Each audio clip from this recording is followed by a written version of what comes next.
CAA అంటే citizenship amendment act. ఇప్పటికీ చాలా మందికి దీని మీద మిత్స్ అండ్ మిస్కన్సెప్షన్స్ అయితే ఉన్నాయి. అందులో ఫస్ట్ మిత్ సిఏఏని తీసుకొచ్చి ఇండియాలో ఉన్న ముస్లిమ్స్ యొక్క సిటిజన్షిప్ ని రిమూవ్ చేస్తారు అని. కానీ ఫ్యాక్ట్ ఏంటంటే సిఏఏ తీసుకురావడం వల్ల మన కంట్రీలో ఉన్న ఏ సిటిజన్ కి కూడా వాళ్ళు ఏ రిలీజన్ అయినా వాళ్ళ సిటిజన్షిప్ కి ఎఫెక్ట్ అయితే అవ్వదు. మిత్ నెంబర్ 2, సిఏఏ వేరే కంట్రీ నుంచి ఇండియాకు వస్తున్న ముస్లిమ్స్ ని ఎవరిని రానివ్వకుండా చేస్తుంది అని.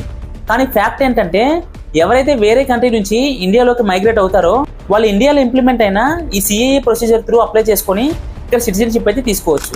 మిత్ నెంబర్ 3, సిఏఏ ఇండియాలోకి ఇల్లీగల్ గా వచ్చిన ముస్లిమ్స్ ని డిపోర్ట్ చేస్తుంది అని.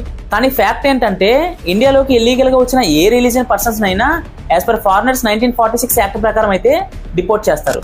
అసలు సిఏఏ ఏం చేస్తుంది అంటే ఇండియాలో ఉన్న ప్రతి రిలీజియన్ అంటే Hindu, Muslim, Christian, Sikh, Jain and Parsi communities అందరికీ సిటిజన్షిప్ అయితే ఇస్తుంది.